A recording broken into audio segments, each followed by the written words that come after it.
Baiklah, bismillahirrahmanirrahim. Assalamualaikum warahmatullahi wabarakatuh. Sebelum kita Waalaikumsalam warahmatullahi memulai wabarakatuh. sebelum kita memulai diskusi pada hari ini, ada baiknya kita mengucapkan basmalah terlebih dahulu. Bismillahirrahmanirrahim. Bismillahirrahmanirrahim.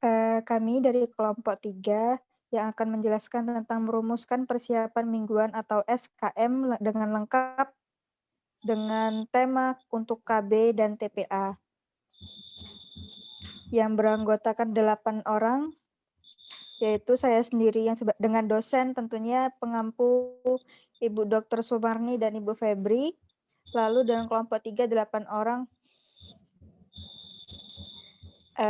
Kelompok 3 terdiri dari Putri, Destria, Rani, Arjuna, kemudian ada Bella, Dian, Laksmita, dan Sulis.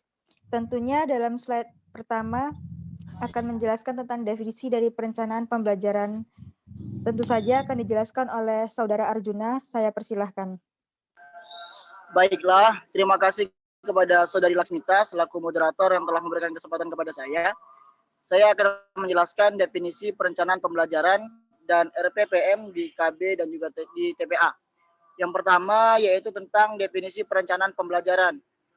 Pada hakikatnya, perencanaan adalah suatu rangkaian proses kegiatan menyiapkan keputusan mengenai apa yang diharapkan terjadi, yaitu tentang peristiwa, keadaan, suasana, dan sebagainya. Dan apa yang akan dilakukan atau intensifikasi, eksistensifikasi, revisi, renovasi, substitusi, kreasi, dan sebagainya. Kemudian, menurut Direktorat Pembinaan PAUD pada tahun 2014, perencanaan pembelajaran diartikan sebagai seperangkat rencana dan pengaturan mengenai tujuan, isi, dan bahan pengembangan serta cara yang digunakan sebagai pedoman penyelenggaraan kegiatan pengembangan untuk mencapai tujuan pendidikan tertentu. Terima kasih kepada moderator, saya kembalikan. Baiklah, terima kasih atas penjelasannya dari Saudara Arjuna. Selanjutnya akan dijelaskan pada definisi dari RPPM yang akan dijelaskan oleh Rani Syafirah. Kepada Rani kami persilahkan. Baiklah, di sini saya akan menjelaskan definisi dari rencana perencanaan pembelajaran mingguan atau RPPM. RPPM merupakan salah satu istilah bagian dari rencana kegiatan pendidikan anak usia dini atau PAUD, dilaksanakan setiap minggu atau mingguan setelah meliputi perencanaan program harian. Pengertian RPPM PAUD kurikulum 2013 merupakan rencana kegiatan yang disusun untuk pembelajaran selama 1 minggu. Rencana kegiatan mingguan PAUD atau RKM PAUD atau Satuan Kegiatan Mingguan atau SKM atau rencana pelaksanaan pembelajaran mingguan PAUD adalah intinya sama, cuma beda istilah dari kebijakan pemerintah dalam bidang PAUD. Jadi RPPM sekarang adalah nama lain untuk RKM atau SKM. Maka sebutannya juga dikenal dengan RPPM atau Rencana Pelaksanaan Pembelajaran Mingguan.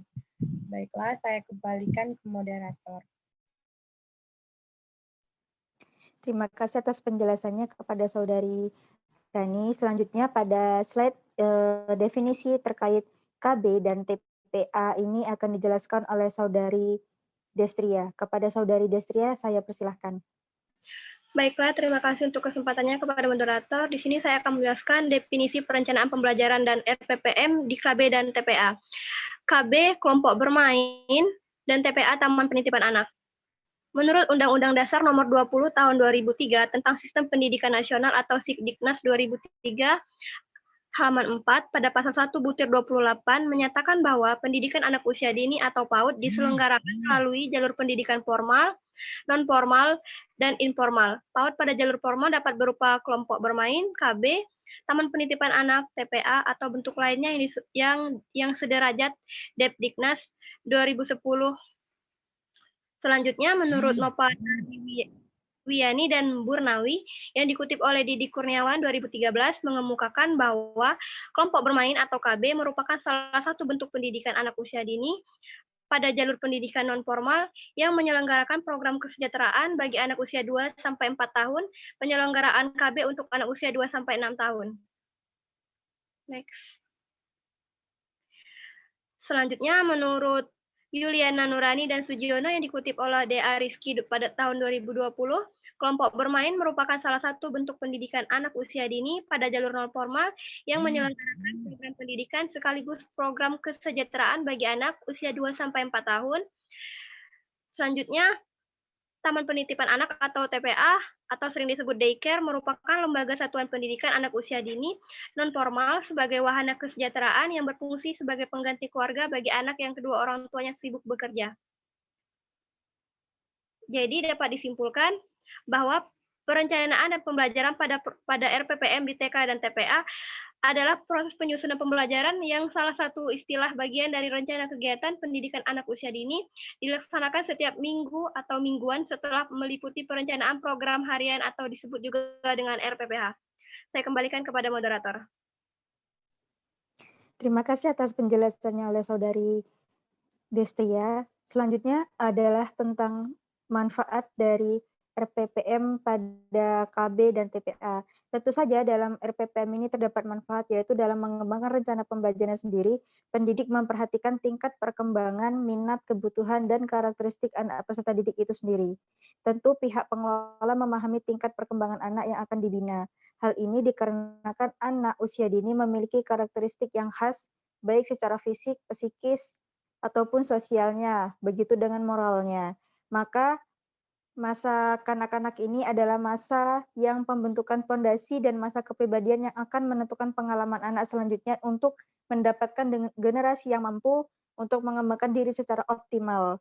Oleh karena itu keberadaan perencanaan pembelajaran yaitu SKM pada KB dan TPA ini sangat penting dalam proses pembelajaran karena memungkinkan anak diberi kesempatan terbaik untuk memperoleh kemajuan dalam perkembangan dan belajarnya. Di slide selanjutnya akan dijelaskan tentang komponen dalam menyusun SKM di KB yang akan dijelaskan oleh Dian Putri Redinanti. Kepada Dian, kami persilahkan. Baiklah, di sini saya akan menjelaskan tentang perencanaan mingguan model pembelajaran kelompok. Nah, pada perencanaan mingguan, guru diharapkan menyusun seluruh kegiatan RPPM. Nah, RPPM ini berisi kegiatan-kegiatan dalam rangka mencapai indikator yang telah direncanakan dalam 1 minggu sesuai dengan keluasan tema dan subtema yang telah ada pada program semester. Nah, di antaranya itu ada lokasi waktu, aspek pengembangan, dan kegiatan per aspek pengembangan. Langkah-langkah penyusunan RPPM model pembelajaran kelompok yang pertama yaitu memilih tema dan merancang subtema. Yang kedua, memilih indikator yang sesuai tema pada bidang pengembangan dalam program semester dan mengelompokkan kegiatan area. Yang ketiga, membuat matriks hubungan antara tema dengan indikator.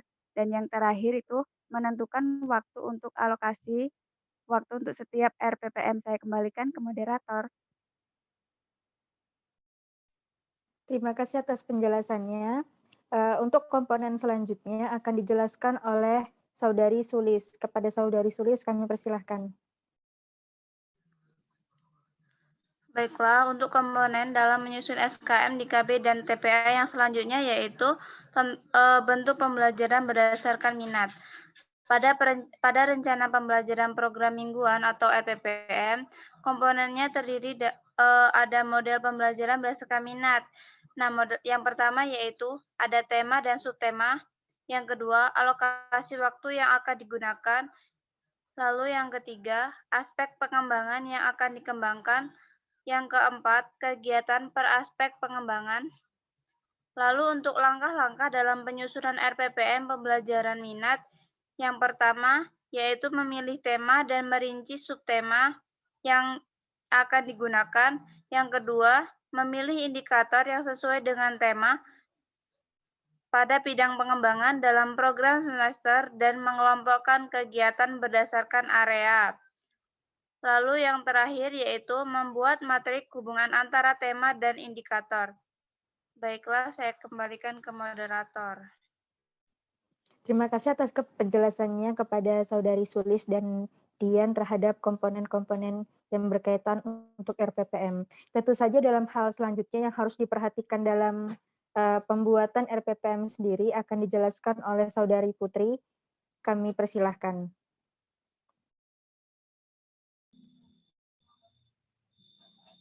Baiklah, saya akan menjelaskan mengenai hal-hal yang harus diperhatikan dalam penyusunan RPPM. Nah, yang pertama, RPPM harus dikembangkan untuk setiap tema dan juga subtema. Lalu yang kedua, alokasi waktu. Setiap RPPM sesuai dengan alokasi waktu untuk setiap tema yang telah ditentukan dalam program semester. Nah, jika ada suatu tema yang alokasi waktunya lebih dari 1 minggu, RPPM dapat dipecah menjadi 2 RPPM. Lalu untuk yang ketiga, RPPM dapat berbentuk jaringan tema maupun format lain yang ditentukan lembaga sekolahnya. Lalu yang keempat, memudahkan pelaksanaan pembelajaran. Nah, kegiatan-kegiatan yang dikembangkan dikemas untuk pelaksanaannya per hari. Dan yang kelima, kegiatan yang disusun harus merupakan kegiatan belajar seraya bermain. Nah, untuk yang terakhir, pada akhir satu atau beberapa tema dapat dilaksanakan kegiatan pada puncak tema. Nah, puncak tema dapat berupa kegiatan antara lain membuat kue atau makanan, makan bersama, pameran hasil karya, pertunjukan, panen tanaman, dan juga bisa berupa kunjungan. Nah, itu saja yang bisa saya jelaskan. Saya kembalikan ke moderator. Terima kasih. Terima kasih atas penjelasannya dari Saudari Putri. Untuk slide selanjutnya akan dijelaskan tentang langkah-langkah dalam menyusun RPPM itu sendiri yang akan dijelaskan oleh Saudari Bella. Kepada Saudari Bella kami persilahkan. Baiklah, di sini saya akan menjelaskan langkah-langkah menyusun RPPM di KB dan di TPA. RPPM berisi yang pertama identitas program layanan, KB yang terpilih, materi pembelajaran, dan rencana kegiatan. Dalam buku penyusunan rencana pelaksanaan pembelajaran. Yang pertama, ada identitas program layanan. Yang kedua, ada kompetensi dasar. Yang ketiga, ada materi pembelajaran.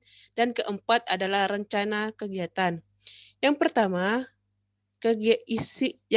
identitas program layanan yang berisi tentang nama satuan PAUD, kelompok usia anak diisi dengan kelompok sasaran program, semester atau bulan atau minggu yang keberapa, dan keempat, tema atau subtema. Yang kedua, kompetensi dasar itu tuh ditetapkan dalam RPPM sesuai dengan KB yang sudah ditetapkan pada program semester. Yang ketiga, materi pembelajaran diambil dari pembelajaran yang sudah dijabarkan di KTSP, dan terakhir yang keempat, rencana kegiatan berisi beberapa rencana kegiatan yang dapat diikuti oleh anak. Saya kembalikan ke moderator.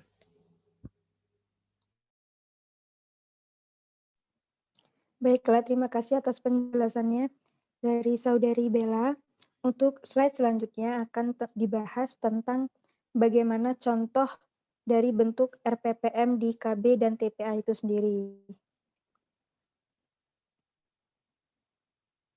Slide selanjutnya, tentu saja seperti ini bentuk dari contoh SKM atau RPPM di TK, di KB, ataupun TPA. Tentu saja dalam minggu pertama dan minggu kedua dan hingga minggu ke-7. Berikut ini rencana pelaksanaan dari pembelajaran mingguan untuk kelompok bermain usia 3 hingga 4 tahun B, kelas B, semester 1.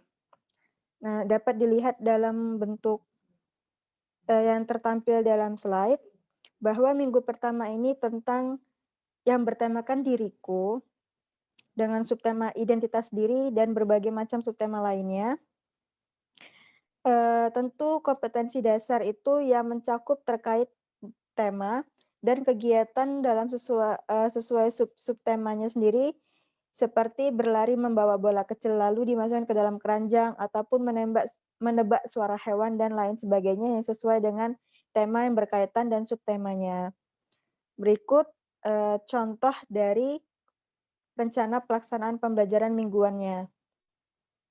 Dapat disimpulkan bahwa RPPM di KB dan TPA ini adalah salah satu yang bagian dari PAUD di Indonesia yang beberapa jalur menurut pasal 28 Undang-Undang Nomor 20 Tahun 2003 tentang Sistem Pendidikan Nasional. Tentunya terdapat 3 jalur PAUD, yaitu jalur pendidikan formal yang berbentuk TK, Raudatul Atfal bentuk lainnya yang sederajat, dan yang kedua jalur pendidikan non formal yaitu berbentuk KB dan TPA ini ataupun bentuk lainnya yang sederajat. Lalu yang ketiga jalur pendidikan informal yang berbentuk pendidikan keluarga atau pendidikan yang diselenggarakan oleh lingkungan. Nah, dapat diketahui bahwa untuk RPPM di PAUD kurikulum 2013 rencana pembelajaran mingguan ini merupakan rencana kegiatan yang disusun untuk pembelajaran selama 1 minggu. Perencanaan kegiatan mingguan dapat berbentuk jaringan tema. Jaringan tema ini pun berisikan proyek-proyek yang akan dikembangkan menjadi kegiatan pembelajaran. Pada akhirnya, satu atau beberapa tema dapat dilaksanakan kegiatannya puncak yang tema menunjukkan prestasi peserta didik itu sendiri. Tentu, puncak tema dapat berupa kegiatan antara lain membuat kue ataupun memamerkan hasil karyanya, dan sebagainya. Semoga dapat bermanfaat untuk diskusi pada hari ini. Ada baiknya kita mengakhiri diskusi kali ini dengan mengucapkan hamdalah. Alhamdulillahirrabbilalamin. Saya sebagai moderator dan tim penyaji mohon maaf bila ada kekurangan ataupun salah kata yang kurang berkenan. Kami akhiri dengan wabillahi taufiq wal hidayah. Wassalamualaikum warahmatullahi wabarakatuh. Waalaikumsalam warahmatullahi wabarakatuh.